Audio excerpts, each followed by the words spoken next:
Hello, does that sound okay? I turn that down like a tiny bit. Does that sound good? That sounds fine to me. Okay, I haven't done one of these in a while. Talking to a camera is so much fun.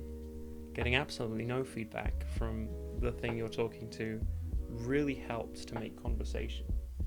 So much. I made an album.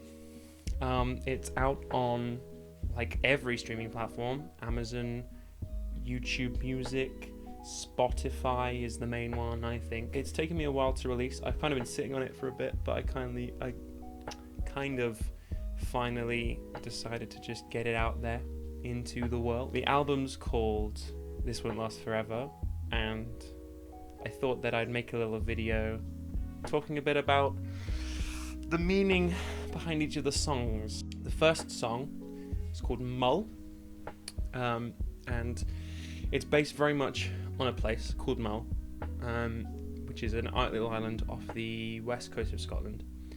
I used to go there a lot when I was a kid, maybe every summer. Yeah, more or less every summer. And it's a really nice place. It really magical Scottish mountains and lochs. And then I remember going back, I think in 2016, and it just had lost its magic a bit. And I think it's because I'd grown up, and so the song's a bit about that. It's kind of just about how these things change, and we as people change, and that's okay, but I miss it, you know? Song number 2 is Gravity. It's a good song. It's my kind of attempt at a more of a pop song. I got the hook, the chorusy bit, and I kind of wrote it around that. And it's kind of just a bit about these relationships that we form where they're not necessarily healthy for us and not necessarily toxic. It's just we easier without them. Life's easier without them. You realize that they're just kind of pulling you down like gravity, and and you know, if you get rid of them, then maybe you can fly a little bit. That's so corny. Song number 3 is Escape. This is a sad song. Sad song. Again, one of my favorites. I wrote it in 2022 when I got COVID and I was locked in my room for 2 weeks, and I was isolated from everybody, and it reminded me very much of lockdown. I think everyone's been affected by lockdown very much, and it's just about being sad about that, really. Isolated from everyone, but being around people, but then the people you're around don't really get you very well. You know, it's just a bit about it. Song number 4 is To Be a Cloud. That is the song. It's a nice little song. It's just about me wondering what it's like to be a cloud. That is it. That is the whole song. Song number 6 is I Hate This Feeling. Just a little thing that I wrote about hating this feeling that I have sometimes. I was just having a bad time, like a bad week, and I was just sitting on my bed feeling super unproductive and very unmotivated and depressed. And it was kind of a defiance of that. It was me kind of getting up onto my computer and going, I am going to make something of this feeling that I have, and it will be a song, and it will be productive. I am not going to let this thing win anymore. Which is fun. Song number 7? Are we on 7 now? Song number 7 is Sinner. So this is a song about my faith. I am a Christian, and I love God.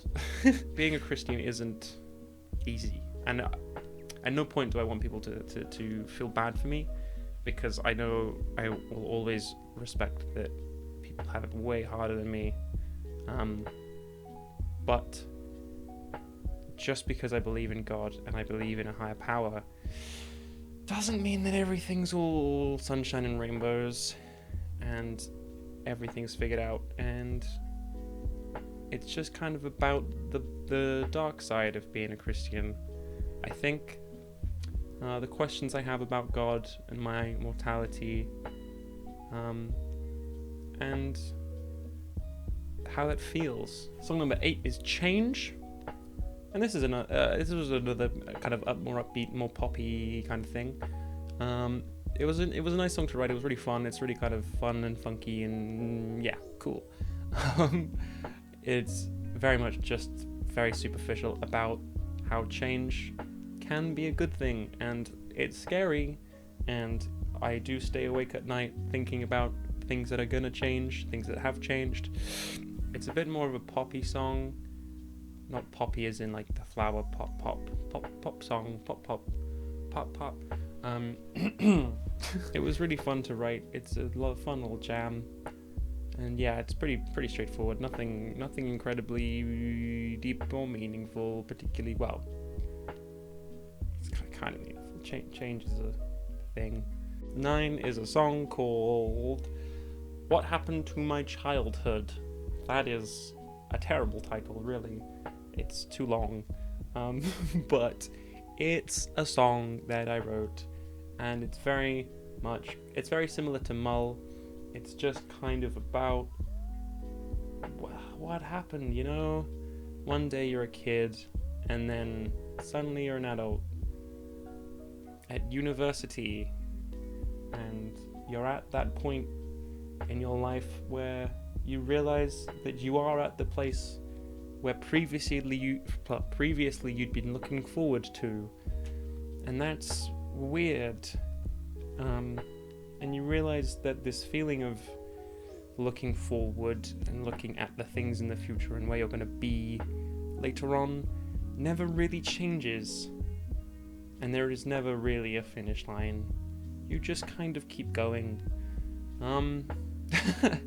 which isn't necessarily a bad feeling, but it's scary sometimes. Song 10, Sorry to Bother You. It's the oldest song on the album. It was written 2019, originally on my ukulele, this little guy. Well, I say originally, it's written in the album on the ukulele as well. The only song on the album that is on the ukulele, I think. I actually wasn't very happy with how it came out, but I thought I needed to release it regardless, because it wasn't just about how much I liked it, it was about getting it out. And there's always opportunity to work on it in the future, which is really important to remember for me. And it's about this particular time in my life I went through where I just felt like I couldn't talk to anyone about anything. It felt like anytime I would talk to someone about something personal, I would just be bothering them. And so I'd have to apologize, or felt like I need to apologize for bothering them, and that's why it's called that. In my eyes, it summarizes the meaning of the album. The album overall, no, that's not the name of the album. This Won't Last Forever. It's two meanings. So it's those things that these horrible feelings we have that we want to go away, and it's a reminder that they won't last forever, and that's a good thing. But then it's also a reminder of all the good things that we have right now, and all the good things to come that we need to treasure because they won't last forever. So yeah, and that song very much kind of summarizes that for me, this feeling that I had, a clear experience in my life that was a feeling that I had that I wanted to go away, and it passed and it went through, and now I'm not suffering from that anymore. And then the last song finally is Nostalgia. It's an instrumental song, guitar and piano, and it's an instrumental song. It isn't complicated, it really is quite straightforward. I very much took influence from Married Life, the song from Up, and I kind of wanted to do something a bit like that, and I'll admit it's not as good, but I still enjoy it, and I still think it's a nice little way of outroing the album. Yeah, so that's it. That's the album. It's out on Spotify. out on Apple Music, out on Amazon. The link will be down in the description. That's all I have to say, really. I hope you go give it a try. If you don't like it, then that's so okay. I will always be happy to hear criticism, as long as it's objective and not just someone being mean. And if you like it, please let me know. I will address the fact that it's been 2 years since I made a vlog. It was my birthday 3 days ago. I am now 21. That's terrifying, but I don't think I've made a video since I was 19. What will happen next? Who knows? Nobody knows. Nobody knows.